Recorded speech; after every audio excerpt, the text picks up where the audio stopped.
Assalomu alaykum. Bugungi mavzumiz integratsiya va uning turlari. Reja. 1. Integratsiya tushunchasi. 2. Integratsiyaning asosiy turlari. 3. Iqtisodiy integratsiya. 4. Siyosiy integratsiya. 5. Madaniy integratsiya. 6. Xulosa. Integratsiya tushunchasining mohiyati. Integratsiya tushunchasi haqida. Integratsiya turli tizimlar yoki elementlarning birlashishi orqali yangi, ko'p jihatdan rivojlangan tizimlarni yaratish jarayonidir. Bu jarayon turli sohalarda, masalan, iqtisodiyot, ta'lim va madaniyatda muhim ahamiyatga ega. Integratsiya orqali resurslarni samarali taqsimlash, bilimlar almashinuvi va innovatsiyalarni rivojlantirish mumkin. Integratsiyaning turlari. Integratsiyaning bir necha turlari mavjud. Jumladan, iqtisodiy, siyosiy va madaniy integratsiya.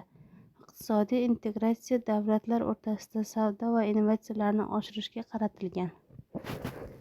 Siyosiy integratsiya esa davlatlar o'rtasida siyosiy hamkorlikni kuchaytirishga xizmat qiladi. Integratsiyaning afzalliklari.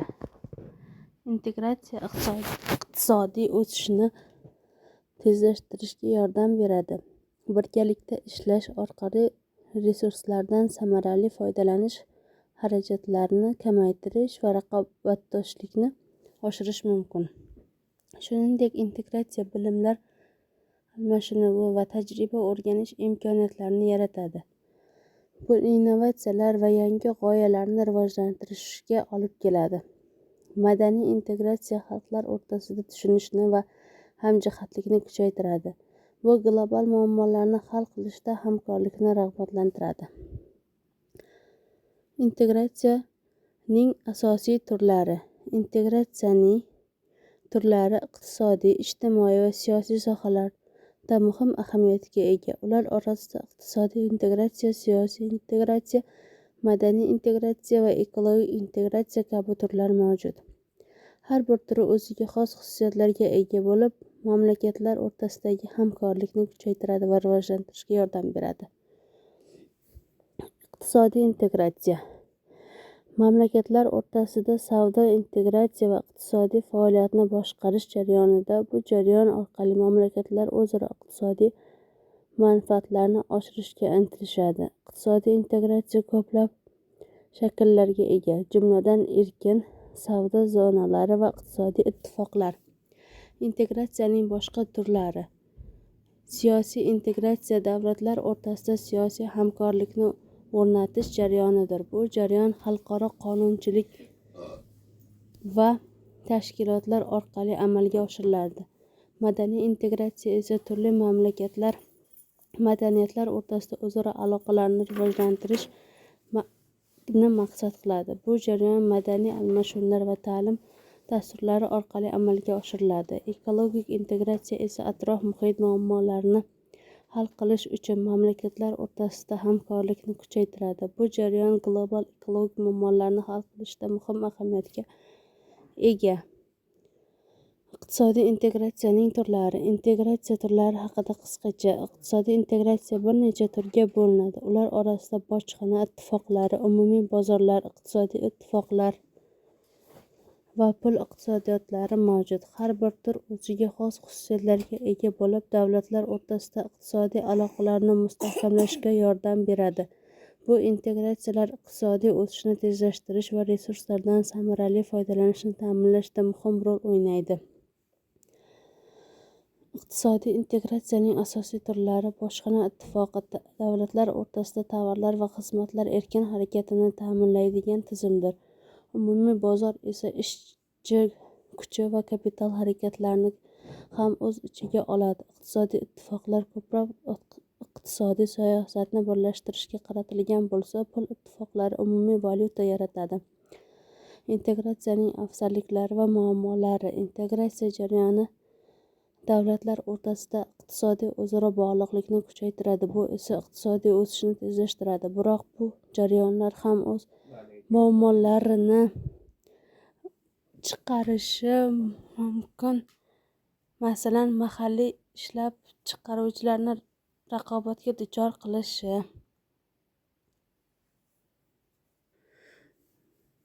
bojxona to'siqlarining kamayishi orqali davlatlar o'rtasida tovarlar va xizmatlar erkin harakatlarini iqtisodiy samaradorlikni oshiradi, lekin bu jarayon iqtisodiy tengsizlikni kuchaytirishi mumkin. Integratsiya jarayonlari yangi investitsiyalarni jalb etishga yordam beradi, bu esa iqtisodiy o'sish va ish o'rinlarini yaratishda muhim ahamiyatga ega. Biroq davlatlar o'rtasida siyosiy kelishmovchiliklar integratsiya jarayonlarini sekinlashtirishi mumkin. Siyosiy integratsiya tushunchasi. Siyosiy integratsiya bu turli davlatlar yoki millatlar o'rtasida siyosiy, iqtisodiy va madaniy aloqalarni rivojlantirish jarayonidir. Bu jarayon davlatlar o'rtasida hamkorlikni mustahkamlash, umumiy manfaatlarni ko'zlash va global muammolarni hal qilishga qaratilgan. Siyosiy integratsiya shuningdek xalqaro tashkilotlar va ittifoqlar orqali amalga oshiriladi. Siyosiy integratsiyaning turlari bir necha shakllarda amalga oshiriladi. Ular orasida iqtisodiy integratsiya, madaniy integratsiya va harbiy integratsiya turlari mavjud. Har bir tur o'ziga xos maqsad va vazifalarga ega bo'lib, davlatlar o'rtasida munosabatlarni yanada mustahkamlashga xizmat qiladi.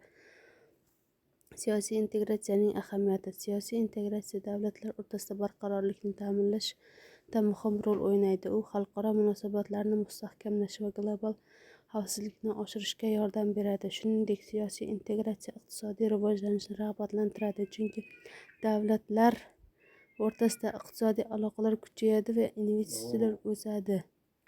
Madaniy integratsiya shuningdek ijtimoiy muammolarni hal qilishda ham yordam beradi. Turli madaniyatlar orasida muloqot va hamkorlik ijtimoiy adolat va tenglikni ta'minlashga yordam beradi.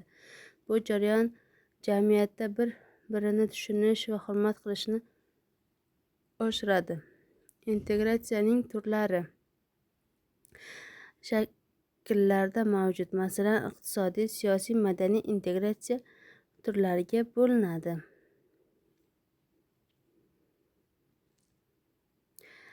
Integratsiyaning kelajakdagi istiqbollari. Integratsiya jarayoni global miqyosda davom etmoqda va bu jarayon kelajakda yanada kuchayishi kutilmoqda. Davlatlar o'rtasidagi iqtisodiy aloqalar kengayishi, savdo to'siqlarining kamayishi va hamkorlikning kuchayishi muhim ahamiyatga ega. Siyosiy integratsiya davlatlar o'rtasidagi tinchlik va barqarorlikni ta'minlashda yordam beradi. Bu jarayonlar xalqaro tashkilotlar orqali amalga oshirilishi mumkin. Bu esa global muammolarni hal qilishda samarali bo'ladi. Madaniy integratsiya esa xalqlar o'rtasidagi o'zaro tushunishni kuchaytiradi. Bu jarayon orqali turli madaniyatlar bir-birini boyitadi va global miqyosda ijtimoiy barqarorlikni ta'minlaydi. E'tiboringiz uchun rahmat. Mavzuimiz shundan iborat edi.